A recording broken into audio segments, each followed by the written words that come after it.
Okay, good morning, everyone. Good morning.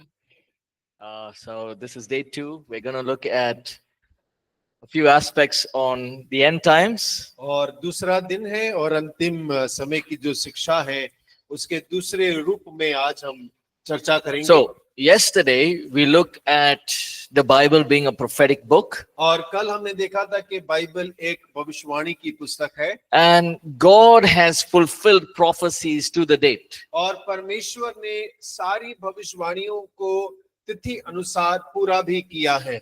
So now we'll get into. Now we've established the fact that the Bible is true. Any doubts, anybody? और हमने इस तथ्य को सिद्ध कर दिया है कि बाइबल जो कहती है वो सत्य है और जितना भी अभी तक हमने अध्ययन किया, किसी के पास कोई प्रश्न है तो पूछ सकते हैं। Do you doubt that the Bible is not true? और क्या आप संदेह करते हैं, शक करते हैं कि बाइबल शायद सत्य नहीं है? Yes or no? हाँ या ना? This is not the afternoon session.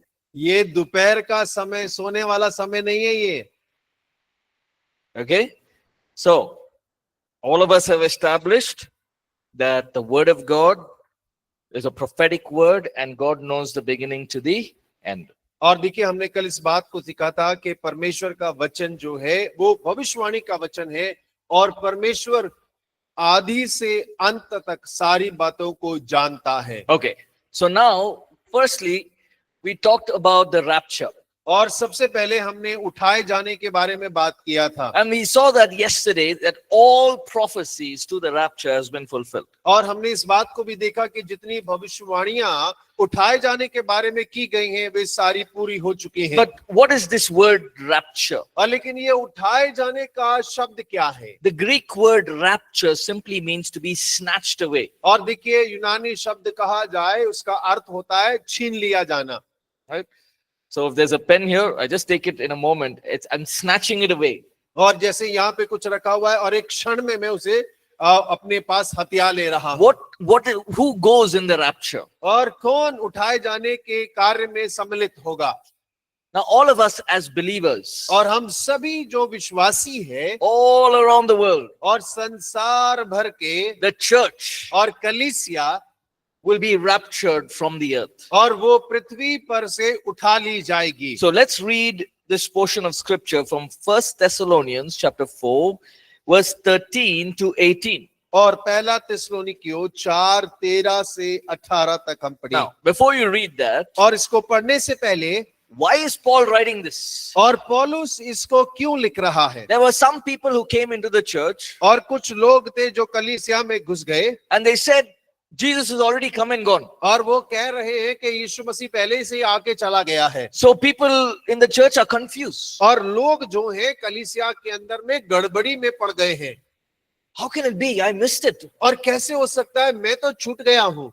But I am a believer in Christ. Why? What did I do wrong? और मैं तो मसीह में विश्वासी हूँ, मैंने ऐसा क्या गलत कर दिया कि मैं रह गया? Paul is writing और पौलुस लिख रहा है and confirming to the church और कलीसिया को इस बात को दृढ़ कर रहा है about the rapture. और उठाए जाने के बारे में।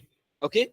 Now, before we read that portion, और उस भाग को पढ़ने से पहले there are 3 schools of thought.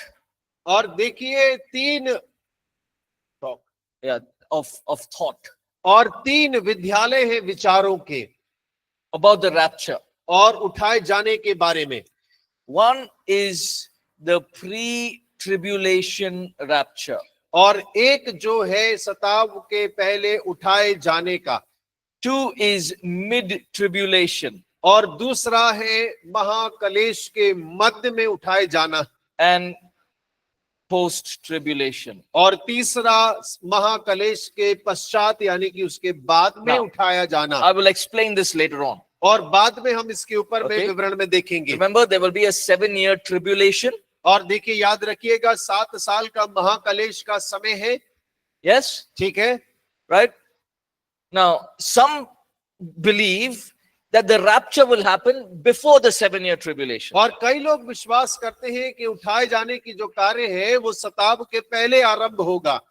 Another group of people believe that in the middle of the 3.5 years, there will be a rapture. और कई लोग ऐसा विश्वास करते हैं कि महाकलेश के मध्य में यानी कि 3.5 साल के पश्चात में हमारा उठाया जाना होगा। And then there's another group of learning where they say after the tribulation, after 7 years, that's when the rapture will happen. और एक और विचार है जो इस बात पर विश्वास करते हैं कि महाकलेश के समय के बाद में कलीसिया का उठाए जाने का कार्य होगा। Now, these are the three different thoughts that are happening all across the world. और ये 3 ऐसे विचार हैं जो संसार भर के लोगों के अंदर में कार्य कर रहे But हैं। we always believe in the pre-tribulation rapture, and I'll tell you why. और लेकिन हम लोग हमेशा महाकलेश के पहले उठाए जाने पर विश्वास करते हैं और मैं बताऊंगा भी क्यों विश्वास करते Because हैं। Paul is writing in this chapter, in this verse. और क्योंकि इस वचन में इस पद के अंदर पौलुस इस बात के बारे में चर्चा कर रहा है। Now, let's read 1 Thessalonians 4:13 through 18.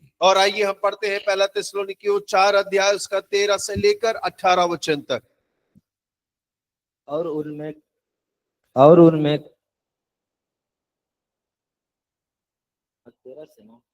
13 से 18। हे भाइयों हम नहीं चाहते कि तुम उनके विषय में जो सोते हैं ज्ञानी रहो।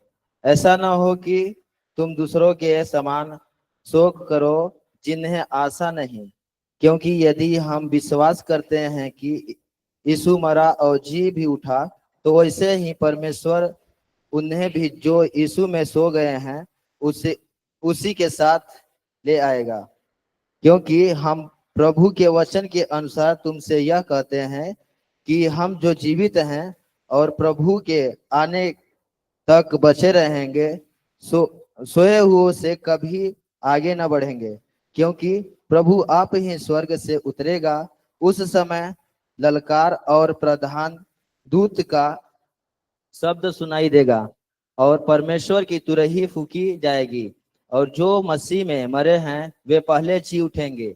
तब हम जो जीवित और बचे रहेंगे उसके साथ बादलों पर उठा लिए जाएंगे कि हवा में प्रभु से मिले, और इस रीति से हम सदा प्रभु के संग रहेंगे। कि इसलिए इस प्रकार इन बातों से एक दूसरे को शांति दिया करो।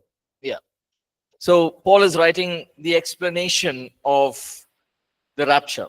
और देखिए पौलुस जो है उठाए जाने के बारे में यहाँ पर वर्णन कर रहा है। See, so let's break down this portion. और हो कि इस भाग को हम देखें।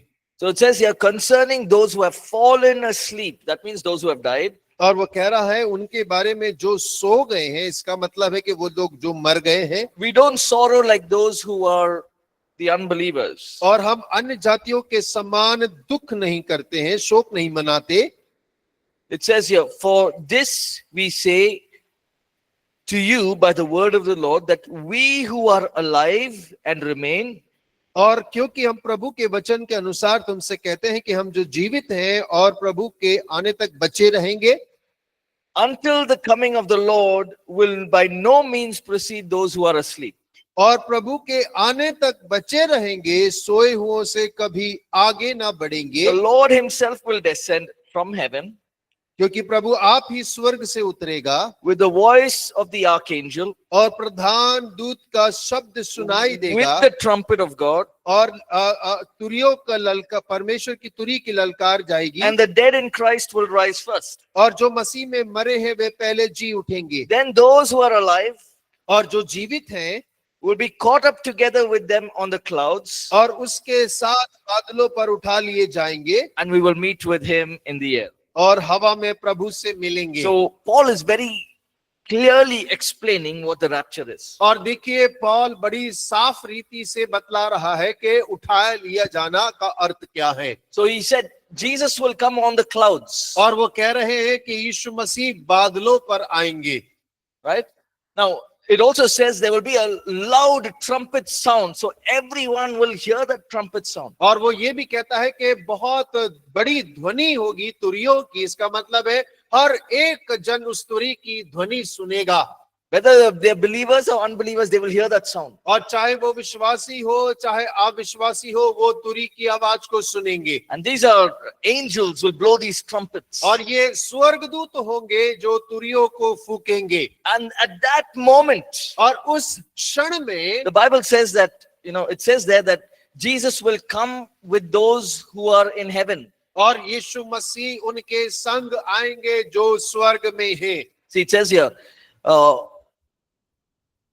God will bring with him those who sleep in Jesus. और यीशु में जो सो गए, परमेश्वर उन्हें अपने संग ले आएगा। Now, we must understand. और हमें समझना है यहाँ, After a believer dies, और एक विश्वासी मर जाता है, उसके बाद the body is gone. और शरीर चला गया, But they are in spirit with the Lord. और लेकिन वो लोग आत्मा में परमेश्वर के साथ मौजूद होते हैं। But they have to get a glorified body. और उन्हें महिमा में शरीर प्राप्त करना है। Yes, everyone with me? आप मेरे साथ हैं? Yes, okay. Why do we need a glorified body? और हमें क्यों महिमा में शरीर की आवश्यकता है? Sorry? बोलिए, जोर से बोलिए, क्यों आवश्यकता है? What? स्वर्ग में रहने के लिए। स्वर्ग में रहने के लिए, okay. To worship him. उसकी आराधना करने के What लिए। else? हमें महिमा में देह की आवश्यकता क्यों है? Very good. That's a very important point. और वो बहुत महत्वपूर्ण बिंदु है कि हम वहां पर शरीर में नहीं रह सकते, इसीलिए हमें महिमा में शरीर की आवश्यकता है।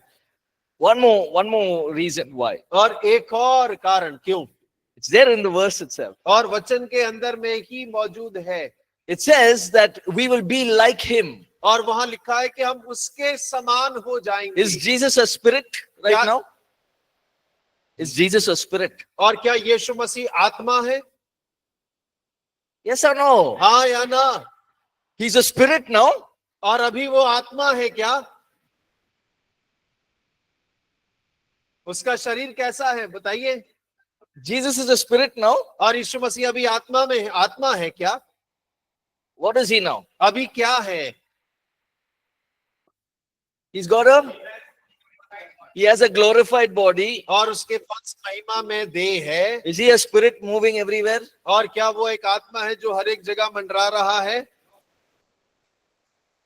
Right now, Jesus, he's got a glorified body. और देखिए, अभी यीशु मसीह के पास महिमा में देह है, शरीर है। We will also get a glorified body. और हमको भी वही महिमा में देह मिलेगा। So all those who are dead in Christ, और वो सब जो मसीह में मरे हैं, they will come in spirit. और वे सब आत्मा में आएंगे, And they will all get a glorified body. और उन सब को महिमा में शरीर मिलेगा। Imagine.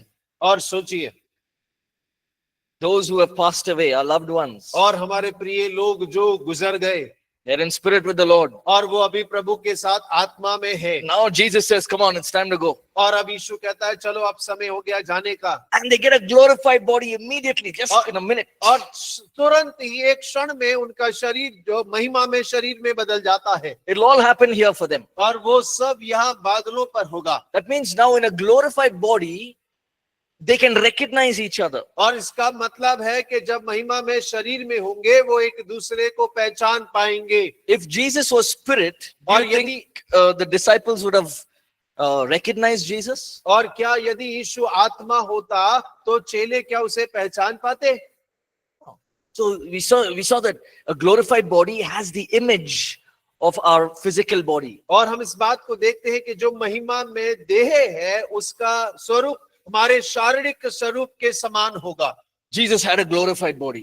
यीशु मसीह के पास महिमा में शरीर था। When they saw Jesus, they knew he was Jesus. और जब उन्होंने यीशु को देखा तो उन्हें पता चल गया ये यीशु मसीह है। Now we will also get a glorified body, और हमारा शरीर भी, हमें भी महिमा में शरीर प्राप्त होगा। and when people see, they will know, okay, this is my my mother or my uncle or my brother or whatever. और देखिए, जब लोग देखेंगे तो वो पहचान लेंगे, अरे ये तो मेरी माँ है, मेरा चाचा है, मेरा ताऊ, वो पहचान लेंगे। Glorified body. और महिमा में शरीर, That will happen to those who are in Christ right now. और देखिए वो उनके साथ होगा जो मसीह यीशु में मर गए, और उनके साथ वैसा होगा। Then in the meanwhile, और उसके मध्य में those who are alive in Christ. और जो सब मसीह में जीवित हैं, We are alive. और अभी हम जीवित हैं, We won't die. हम मरेंगे नहीं, Our bodies will be transformed into a glorified body. और हमारा शरीर जो है एक पल के अंदर में महिमा में शरीर में बदल जाएगा। It's changed within a few moments. It's changed. और देखिए कुछ क्षण के अंदर में वो बदल जाएगा। If you blink your eyes and open, you're on the clouds. और आप पलक झपकेंगे और आप बादलों के ऊपर में होंगे। And who's going to be there on the clouds? और बादलों पर कौन होगा वहां? And those who are dead in Christ. और वो सब यीशु के साथ में जो मसीह में मरे हैं। See, when in believers, as believers, when our loved ones die, what we say, we'll see him again. और देखिए विश्वासी होने के नाते जब हमारा कोई प्रियजन मर जाता है तो हम क्या कहते हैं? हम दोबारा देखेंगे। That hope is there. और वही आशा वहां है हमारे लिए। Imagine you're standing here और सोचिए आप वहां खड़े हैं and you're looking at Jesus face to face. और आप यीशु मसीह को अपने आमने सामने देखते हैं। Then you can also see people, your loved ones around there. और फिर वहां पर आप अपने आसपास में अपने प्रियजनों को भी देखने पाएंगे। Somebody asked me many years ago how big that cloud will be. और किसी ने मुझसे कई साल पहले पूछा था वो बादल का आकार कितना बड़ा होगा। We don't have to worry. और हमें उसकी चिंता करने की जरूरत नहीं है। Jesus knows how to make the biggest cloud. और यीशु मसीह को पता है कि कितना बड़ा बादल बनाना है। We all will be there. और हम सब वहां होंगे। And then what will Jesus do? और यीशु करेगा क्या? He'll take us to heaven. और वो हमें स्वर्ग ले जाएगा। And we will be in a glorified body. और हम महिमा में शरीर में होंगे। Now, let's read 1 Corinthians 15, 51 to 58. और पहला कुरिन्थियों 15 अध्याय उसका 51 से लेकर 58 तक। पहला कुरिन्थियों 15 अध्याय उसका 51 से लेकर 58 तक।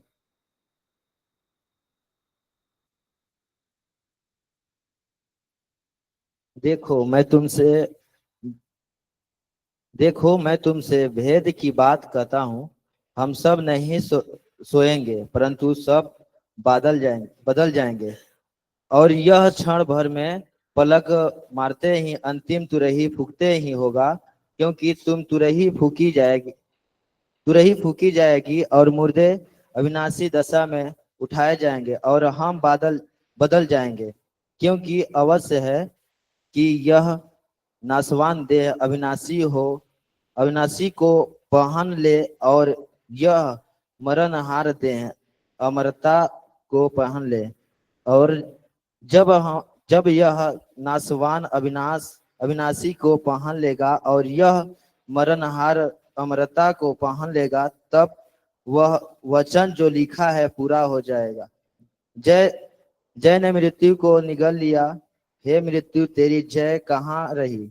हे मृत्यु तेरा डंक कहाँ रहा? मृत्यु का डंक पाप है और पाप का बल व्यवस्था है। परंतु परमेश्वर का धन्यवाद हो जो हमारे प्रभु यीशु मसीह के द्वारा हमें जयवंत करता है।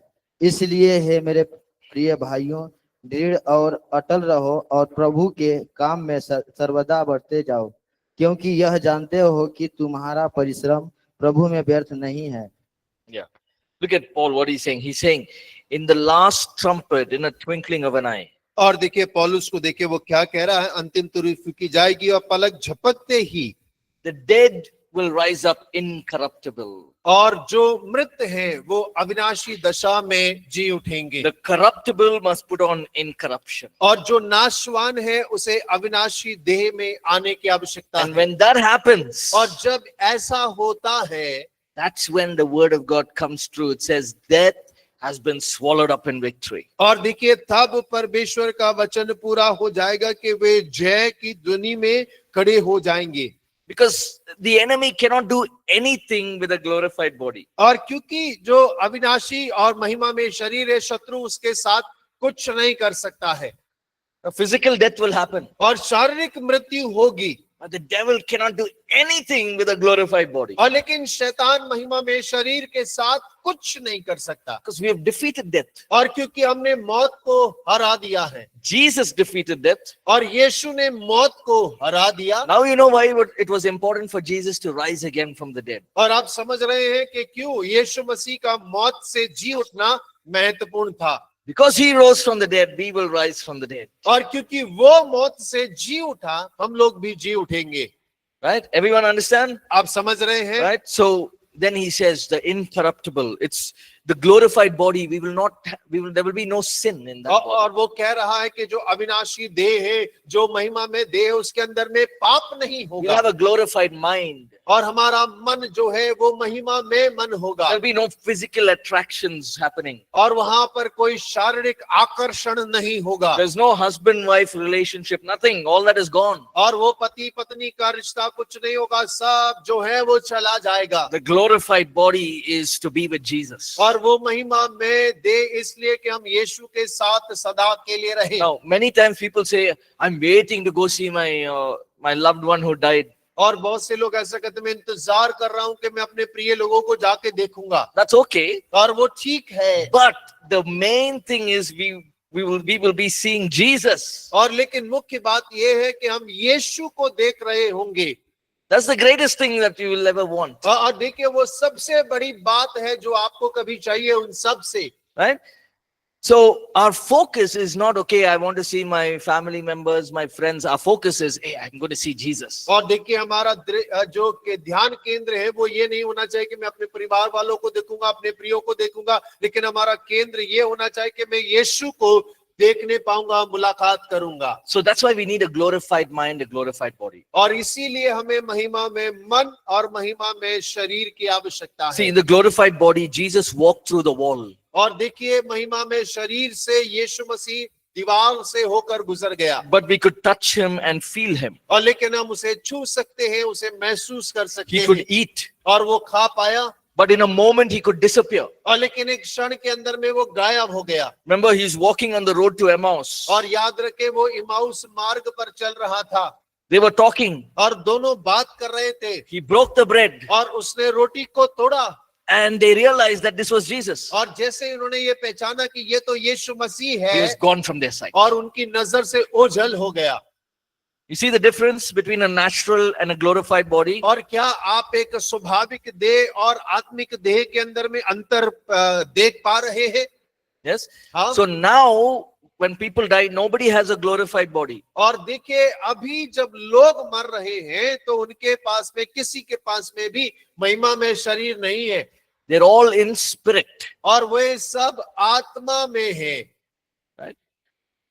When this happens, और जब ये होगा, we'll get a glorified body. और हमें महिमा में शरीर मिलेगा, The dead in Christ will get a glorified body. We will get a glorified body. और जो मसीह में मरे हैं उनका देह महिमा में हो जाएगा, और हम जो जीवित हैं हम भी पल भर में महिमा में देह में आ And जाएंगे। the Bible says we will go and be with him in heaven. और बाइबल कहती है हम जाकर मसीह के साथ सदा के लिए स्वर्ग में So रहेंगे। the question is, when is this rapture going to happen? और प्रश्न ये है कि ये उठाए जाने का कार्य कब होगा? Let's read 1 Thessalonians 5 verses 1 through 11. और पहला थिस्सलुनीको 5 उसका 1 से लेकर 11 तक पढ़े। पहला थिस्सलुनीकियों 5 अध्याय उसका 1 से लेकर 11 वचन तक।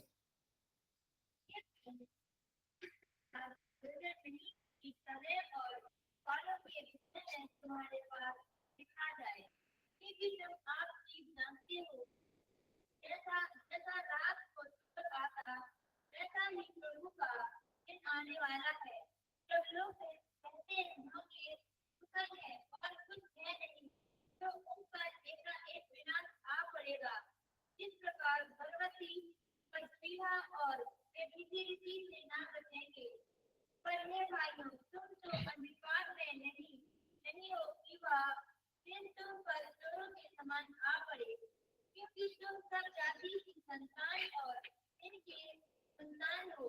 हम ना रात के हैं ना अंधकार के हैं, इसलिए हम दूसरों के समान से न रहें, पर जागते और सावधान रहें, क्योंकि जो सोते हैं वे रात ही को सोते हैं, और जो मतवाले होते हैं वे रात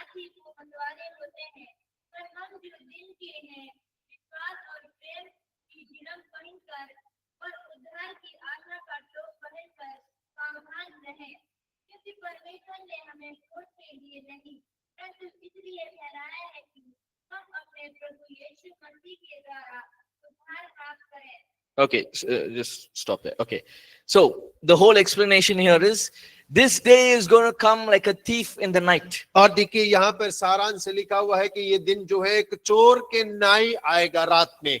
See, if I want to rob brother's house, और यदि मैं उनके घर में चोरी करना चाहूँ, I'm not going to go and tell him tomorrow night 1 o'clock, keep the door open, don't lock, I will come. और देखिए मैं फोन करके उनसे नहीं कहूंगा कि कल रात को है ना मैं 1 बजे आपके घर चोरी करने आऊंगा तो कुंडी मत लगाना, थोड़ा दरवाजा खोल के छोड़ देना। I'll just take 5 minutes and I'll go. और केवल 5 मिनट आपके घर में रहूंगा, चुराऊंगा और चला जाऊंगा। He'll either beat me up or take me to the police station. और मैं क्या करूंगा, या तो उनकी कुटाई करूंगा या तो फिर मैं उनको थाने में ले जाके बंद करूंगा। No thief does that. और देखिए कोई चोर ऐसा नहीं करता। Jesus is saying that day of this rapture will come like a thief in the night. और ये पौलुस कह रहा है कि वो उठाए जाने का दिन जो है रात्रि में चोर के समान होगा। But look at verse 9. और 9 वचन को देखें, God did not appoint us for wrath, परमेश्वर ने हमें क्रोध के लिए नहीं ठहराया, but to obtain salvation through our Lord Jesus Christ. प्रभु यीशु मसीह के द्वारा उद्धार प्राप्त करने के लिए ठहराया है। So we know that before the tribulation happens, और हम जानते हैं कि इससे पहले कि जो महाकलेश आरंभ हो, we'll be taken up. और हम उठा लिए Now जाएंगे। we'll look at many other examples as to why we believe in a pre-tribulation rapture. और देखिए हम कई सारे उदाहरणों को देखेंगे कि क्यों हम पहले महाकलेश के पहले उठाए जाने पर विश्वास करते हैं। Let's read this verse. Sorry. 2 Thessalonians chapter 2 and verse 3. और दूसरा थिस्सलुनीकियों 2 अध्याय उसका 3 वचन। 2 Thessalonians chapter 2 verse 3. 2 थिस्सलुनीकियों 2 अध्याय उसका 3 वचन। किसी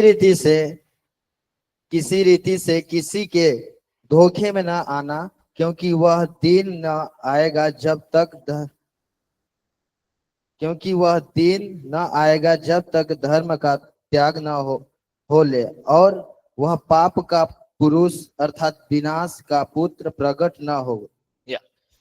Let no one deceive you, for that day, meaning the day of rapture, will not come unless the falling away happens. That means unless the rapture happens. और देखिए वो कह रहा है कि धोखा ना खाना जब तक वो जो विनाश का पुत्र वो जो नाश किया जाएगा वो उठाए जाने के पहले नहीं होगा। Now read verse 7 and 8. और 7 और 8 वचन भी पढ़िएगा, Same place, same portion. और उसी अध्याय में से।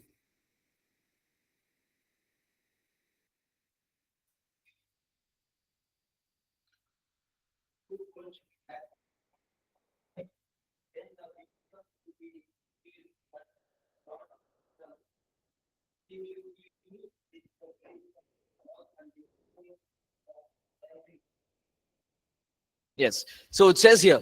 Now he's talking about the Antichrist here. और देखिए वो मसीह विरोधी के बारे में बात कर रहा है, The lawless one. और एक जो अधर्मी है। The mystery of the lawless one is already at work. और जो अधर्म का रहस्य वो पहले से कार्यरत है, But he who now restrains will do so until he is taken away. पर अभी एक रोकने वाला है, जब तक वह दूर ना हो जाए वह रोका रहेगा। So that means he's saying, until the church, we are the ones who restrain the work of the devil. और देखिए कलीसिया यानी कि हम जो है उसके कार्य को, शैतान के कार्य को रोकने वाले हैं। The church is empowered by the Holy Spirit to destroy the works of the devil. और कलीसिया पवित्र आत्मा के द्वारा सशक्त किया गया है ताकि शैतान के कार्यों को नाश कर सके। So who's the restraining one here? और यहाँ पर रोकने वाला कौन है? The church. और कलीसिया है। Everyone understanding? और आप समझ रहे हैं? Until the church goes, और जब तक कलीसिया नहीं उठाया जाता, the Antichrist will not be revealed. और मसीह विरोधी जो है वो प्रकट नहीं हो पाएगा। That's what he's saying. और वही पौल यहाँ कह रहा है, Until the church goes, और जब तक कलीसिया नहीं उठाया जाता, the Antichrist will not come. और मसीह विरोधी नहीं आएगा। Because the church goes against the powers of the devil, और क्योंकि कलीसिया शैतान के सामर्थ के विरुद्ध चलता है, and so this obstruction should leave. और ये जो रुकावट है उसे उठाया जाना है या दूर होने की आवश्यकता है। So the church goes, और जब कलीसिया उठाया जाता है and immediately after that, और उसके तुरंत बाद ही the Antichrist is revealed. और जो मसीह विरोधी है वो प्रकट हो जाएगा। See, in First Thessalonians that we read, it also, Paul is writing as a promise to the church. He's saying, we, the church, will not have to go through trials and tribulations. और देखिए पहला थिस्सलुनीकियों में जो हमने पढ़ा, पौल वहां पर एक वायदा कलीसिया से कह रहा है कि हमें उस सताव में जाने की आवश्यकता नहीं होगी। See, the tribulation period is not a good time. और महाक्लेश का जो समय है वो अच्छा समय नहीं होगा। It's a very difficult persecution and very terrible times. और वो सताव का जो चरम सीमा होगी वो सताव उस समय पर होगा। God is going to release his anger upon people. और परमेश्वर लोगों के ऊपर में अपने क्रोध को आजाद करेगा। But he has not chosen us for his wrath. लेकिन परमेश्वर ने हमें अपने क्रोध के लिए नहीं चुना है। So before that time of wrath, the church is taken away. और देखिए उस क्रोध के समय के पहले कलीसिया को उठा लिया जाएगा। Okay? ठीक है, Everyone understood that? और समझ रहे हैं आप? Okay, so first what will happen in the rapture? और सबसे पहले उठाए जाने में क्या होगा? बताइए क्या होगा? Okay, church will go. Okay, then what will happen? No, what will happen in the rapture? और उठाए जाने में क्या होगा? कलीसिया जब उठाया जाएगा तो यहाँ क्या होगा?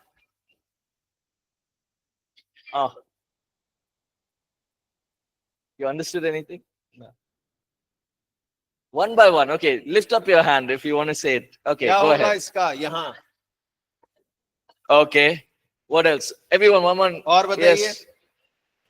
We'll meet with Jesus for chai. यीशु से मिलेंगे, Who else? महिमा में शरीर हो जाएगा। और What else will happen? बताइए क्या होगा? और यीशु का आपने सामने. Okay, that's over. Some of the guys, come on. बताइए। Who Jesus is coming with who? और यीशु मसीह किसके साथ आ रहा है यहाँ पर? Huh? हाँ बोलिए, जोर से बोलिए। Okay. So what will happen to them? और वो उनका क्या होगा? जो मरे हुए थे, यीशु उनके साथ आएगा तो बादलों में यहाँ पर क्या होगा? So now everyone are happy, everyone have glorified bodies. और सब खुश हो गए क्योंकि अब महिमा में शरीर है सभी का। And then Jesus will be like Jesus. और सब जो है यीशु के समान हो जाएंगे। Right? What are we doing in heaven now? और अभी हम स्वर्ग में क्या कर रहे हैं? We're going to be worshipping him. और हम उसकी आराधना कर रहे हैं। We'll see him as he is. और जैसा वो है हम उसे देखने पाएंगे। We will, whatever we read about Jesus, we will see it face to face. और देखिए जो कुछ हमने यीशु मसीह के बारे में पढ़ा है हम उसको आमने सामने देखेंगे। We'll know him intimately. और हम उसको बहुत घनिष्ठता के साथ जान पाएंगे। And then remember Jesus, what did he say in John chapter 14? और याद करिए कि यूहन्ना 14 में यीशु मसीह ने क्या कहा है? He said, I'm preparing a place for you. और वो कह रहा है कि मैं तुम्हारे लिए एक स्थान तैयार कर रहा हूँ Mansions of glory. और महिमा के महलों को तैयार कर रहा So हूँ। he'll assign. और वो हमें कार्य Mansions. सौंपेगा। Now, if you're in spirit, can you enjoy the things? और यदि आप आत्मा में होंगे तो क्या आप चीजों का आनंद बना पाएंगे? No.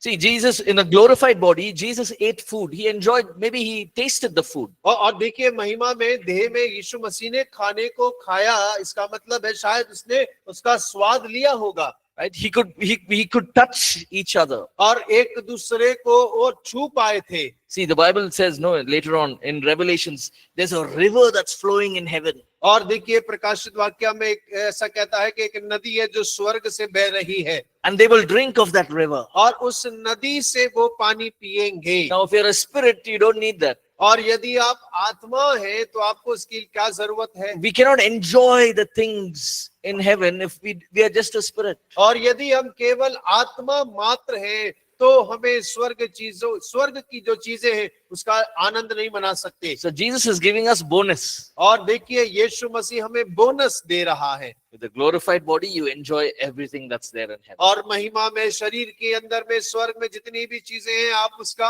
आनंद मना सकते हैं। But then we all stand in the judgment seat of Christ. और लेकिन उसके साथ हम सभी यीशु के न्याय आसन के सामने खड़े होंगे। And we'll be given rewards, our crowns will be given to us. और देखिए यहाँ पर हमें पुरस्कार दिया जाएगा, हमारे को मुकुट दिए जाएंगे कार्य के अनुसार। See, the Bible talks about many crowns. और बाइबल कई सारे मुकुटों के बारे में बात करता है। A crown of righteousness. और धार्मिकता का मुकुट।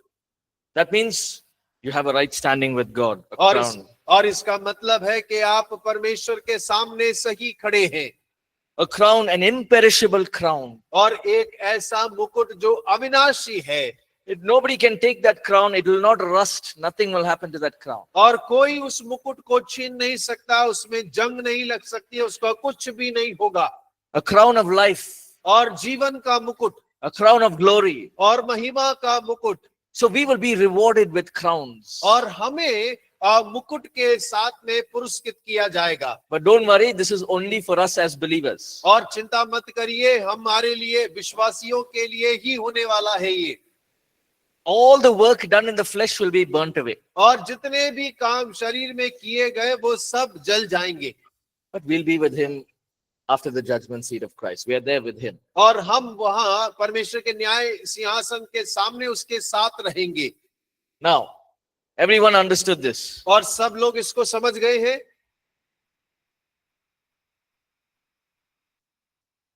So now, let's look at what's happening on earth. और अब देखें कि पृथ्वी पर क्या हो रहा है।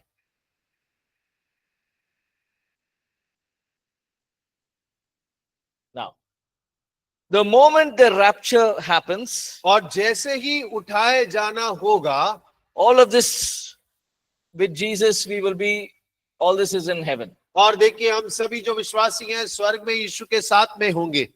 But on earth, immediately will start the revealing of the Antichrist. और लेकिन पृथ्वी के ऊपर में जो ख्रिस्त विरोधी या मसीह विरोधी है वो प्रकट हो जाएगा। Hold on, let me just.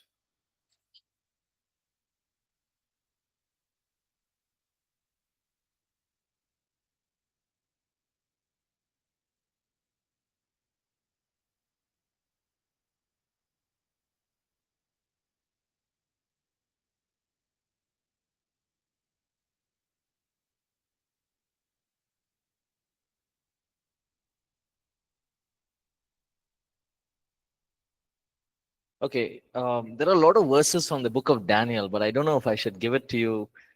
Daniel के अंदर में बहुत सारे वचन दिए गए हैं, मुझे नहीं पता मैंने आपको दिए हैं या नहीं दिए हैं। Okay, we'll just go by the book of Revelations itself. और चलिए हम प्रकाशित वाक्य की पुस्तक से ही चलते हैं। So here on earth, life is continuing normally. और देखिए संसार के अंदर में जीवन जो है सामान्य रूप से चलेगा। But at the right time, just after the rapture, maybe in a few months or even a few days, we don't know, but the Antichrist, the beast, will be revealed. और देखिए जैसा ही कलीसिया का उठाया जाना होगा, हम नहीं जानते कि कितना समय लगेगा, कुछ महीने भी हो सकते हैं, कुछ दिन भी हो सकते हैं, अगले दिन भी हो सकता है। जैसा ही उठाए जाने का कार्य होगा, ख्रिस्त विरोधी जो है, वो जो जानवर है, वो प्रकट हो जाएगा। So every time I say the beast, it means the Antichrist, not real lion. और देखिए जब मैं जानवर कहता हूं तो समझिए वो ख्रिस्त विरोधी या मसीह विरोधी है, असली में सिंह नहीं है, शेर नहीं है वो। What is the Trinity? और त्रिएकता क्या है? What is the Trinity? और त्रिएकता क्या है? Father, पिता, पुत्र, पवित्र आत्मा। okay. The same way, और बिल्कुल वैसे ही the devil also has replicated the same thing. और देखिए शैतान ने बिल्कुल इसी की नकल कर ली है। The Trinity is, hold on. Yes, the beast, that is Antichrist. और देखिए वो जानवर जो मसीह विरोधी है false prophet, और झूठे भविष्यद्वक्ता and the dragon, the devil. और अजगर जो कि शैतान है। Same. See, the devil copies everything that God does. और शैतान वो हर एक बात की नकल करता है जैसा परमेश्वर करता है। So, what will happen? The beast is revealed. और क्या होगा? वो मसीह विरोधी प्रकट होगा। Okay, let's read Revelations 13, chapter 1. और प्रकाशित वाक्य 13 उसका पहला वचन पढ़े। Hold on. Let's read 1 to.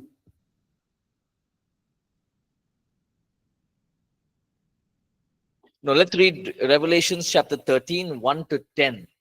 And it और talks about the beast. और प्रकाशित वाक्य 13 अध्याय 1 से लेकर 10 तक पढ़े। Now, as you read this, और जैसे आप उसे पढ़ते हैं think about this portion of scripture. Okay, और इस वचन के बारे में सोचें भी। read. पढ़िएगा। एक बार उस समुद्र में से निकलते हुए देखा जिसके 10 सींग और 7 सिर Wait. थे। Hold on. As you read, I'll stop you. Okay, just और read that जैसे again. आप पढ़ेंगे मैं बीच बीच में रोकता रहूंगा आपको। Read it again. पढ़िए दोबारा से। उसके सींगों पर 10 राजमुकुट और उसके सिरों No, पर no, no. Start from the beginning. पहले से पढ़िएगा। एक से। हाँ। तब मैंने एक पशु को समुद्र में से निकलते हुए Hold on. देखा। So then there was a sea.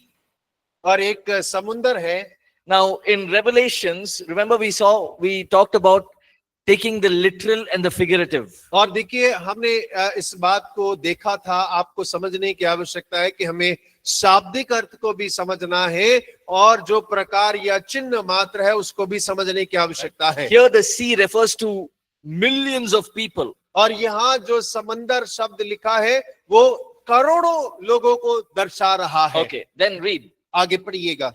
जिसके 10 सींग और 7 सिर थे। I saw a beast rising up. So that means from these millions of people, one person rises up. और वो कह रहा है मैंने देखा कि एक पशु जो है वो खड़ा हो रहा है और इसका मतलब है ये लाखों लोगों में से एक व्यक्ति खड़ा हो रहा है। Okay, he had, what did he have? 7 heads. और उसके 7 सर हैं। What else? 10 horns, और 10 सींग हैं 10 crowns, और 10 मुकुट हैं। and on his head was a blasphemous name. Okay, read verse 2. जो पशु मैंने देखा वह चीते के समान था और उसके पांव भालू के से और मुंह सिंह का सा था। उस अजगर ने अपनी सामर्थ और अपना सिंहासन और बड़ा अधिकार उसे Look दे at that दिया। verse. The dragon gave him power and authority. Who is the dragon? और देखिए वो कह रहा है अजगर ने सामर्थ और सिंहासन दिया। वो अजगर कौन है? Devil gave him authority and power. और Okay, go शैतान next. ने उसे अधिकार और सामर्थ दिया है। पढ़िए। मैंने उसके सिरों में से एक पर ऐसा भारी घाव लगा देखा मानो वह मरने पर है। फिर उसका प्राण घातक घाव अच्छा हो गया और सारी पृथ्वी के लोग उस पशु के पीछे पीछे अचंबा करते हुए चले। Yeah. I saw that one of his heads was brutally wounded. और मैंने देखा कि उसका एक सर जो है प्राण घातक घाव लगा है। But immediately that got healed. लेकिन तो कुछ समय में वो चंगा हो गया। And the world marveled and followed the beast. और पृथ्वी के लोग अचंबा करके उसके पीछे चलने लगे। Go on, next. लोगों ने अजगर की पूजा की क्योंकि उसने पशु को अपना अधिकार दे दिया था और यह कहकर पशु की पूजा की, इस पशु के समान कौन है, कौन इससे लड़ सकता है। बड़े बोलने और निंदा करने के लिए उसे एक मुंह दिया गया और उसे 42 महीने तक काम करने का अधिकार दिया गया। उसने परमेश्वर की निंदा करने के लिए मुंह खोला कि उसके नाम और उसके तंबू अर्थात स्वर्ग के रहने वालों की निंदा करे। उसे यह भी अधिकार दिया गया कि पवित्र लोगों से लड़े और उन पर जय पाए और उसे हर एक कुल और लोग और भाषा और जाति पर अधिकार दिया गया। पृथ्वी के वे सब रहने वाले जिनके नाम उस मेमने के जीवन की पुस्तक में लिखे नहीं गए, जो जगत के उत्पत्ति के समय से घात हुआ, उस पशु की पूजा करेंगे। जिसके कान हो वह सुने। Okay. So now we see that और अभी हम देख रहे हैं The church is gone. और कलीसिया उठा लिया गया है। Now, few people, they are remembering, oh, I missed the rapture. I missed going with Jesus. और देखिए कुछ लोगों को ऐसा लग रहा है कि मेरे यीशु मसीह के साथ जाना मैं उससे वंचित हो गया। But now the beast has been released. और अब जो है वो पशु जो है वो आजाद हो गया है He'll be a great man, और वो बहुत बड़ा व्यक्ति होगा very intellectual, और बहुत बुद्धिमान होगा powerful, और सामर्थी होगा rich. और धनी होगा। And it says here 7 heads. That means full of wisdom. और वो कहते हैं कि 7 सर यानी कि बहुत बुद्धिमान होगा। He'll have 10 horns. The 10 horns means 10 kingdoms under him. और 10 सिंह इसका मतलब है 10 राज्य उसके अधीन होंगे। Then he'll have 10 crowns. और 10 मुकुट है He'll have authority over all of those people. और उन सब के ऊपर में उसका प्रभुता होगा। Now it says here that in verse 5, it says he was given authority to continue for 42 months. और 5वें वचन में लिखा 42 महीने तक काम करने का अधिकार दिया गया है। Now, after he comes to rule, और देखिए the उस Antichrist, और मसीह विरोधी आने के बाद में he will do something very important. और वो बहुत महत्वपूर्ण एक कार्य करेगा। Remember Israel? Yesterday I drew Israel और याद है आपको कल मैंने इजराइल का एक नक्शा बनाया and था all the Muslim nations around it. और सारे मुस्लिम राष्ट्र जो उसके आसपास हैं। So this beast will come and he'll say, okay, he'll tell the 10 leaders around the world, everyone. और देखिए वो जो पशु है वो आकर संसार भर के 10 नेताओं से कहेगा No more troubling Israel. और अब इजराइल को परेशान नहीं करेंगे No more bombing, no more war against Israel. और इजराइल पे ना बम गिराएंगे ना इजराइल से कोई लड़ेगा Let us all become friends. और आओ हम सब दोस्त बन जाते हैं Let us all live together in harmony. और हम सब प्रेम में जिएंगे Whatever he says, people will believe. और जो कुछ वो कहेगा लोग उस पर बात मान लेंगे So they'll say, okay, as you say. और वो कहेंगे ठीक है जैसा तुम कह रहे हो। So he'll sign a 7-year peace treaty with Israel. और वो इजराइल के साथ में 7 साल का शांति समझौता करेगा 7 years of peace treaty. और 7 साल की शांति समझौता। So now everyone are thinking, oh, the beast this man is very great. और सब सोच रहे हैं ये तो बहुत अच्छा बड़ा महान आदमी है।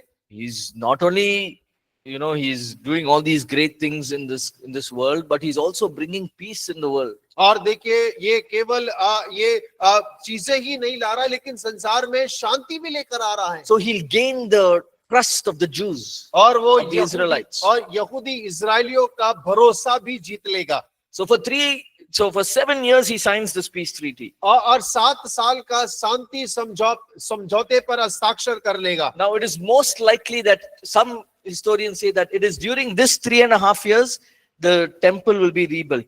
और कई सारे इतिहासकार ऐसा कहते हैं कि इस 7 साल के मध्य में 3.5 वर्ष के बाद में अंदर में मंदिर निर्माण कर दिया जाएगा। Some of them say it will happen at that time because the Antichrist will say, what do you want? I want money. I want to build the temple. Take whatever you need, you take. और देखिए कई इतिहासकार ऐसा कहते हैं कि इसके मध्य में मंदिर निर्माण हो जाएगा क्योंकि ऐसा मानना है कि मसीह विरोधी से जो कुछ मांगा जाएगा। तो क्या मांगते हो, पैसा या मंदिर बनवाना है? जो चाहिए वो उनके लिए करेगा। He wants to make the Jews happy. और वो यहूदियों को खुश करना चाहेगा। Now, in the middle of 3.5 years, और 3.5 साल के मध्य में he will break the peace treaty. और वो शांति समझौते को तोड़ देगा। Okay. 3.5 years is how many months? और 3.5 साल में कितने महीने होते हैं? How many months? 40. 42 months. और 42 महीने होते हैं। Now in this verse it says here, verse 5, और देखिए 5वें वचन में क्या लिखा है? he was given a mouth speaking great things and blasphemy. बड़े बोल बोलने और निंदा करने के लिए उसे एक मुंह दिया जाएगा। He was given authority to continue for 42 months. और उसे 42 महीने तक काम करने का अधिकार दिया जाएगा। Okay. We'll take a break. We'll come back and continue from. और ब्रेक लेते हैं और वापस आके फिर आगे बढ़ेंगे।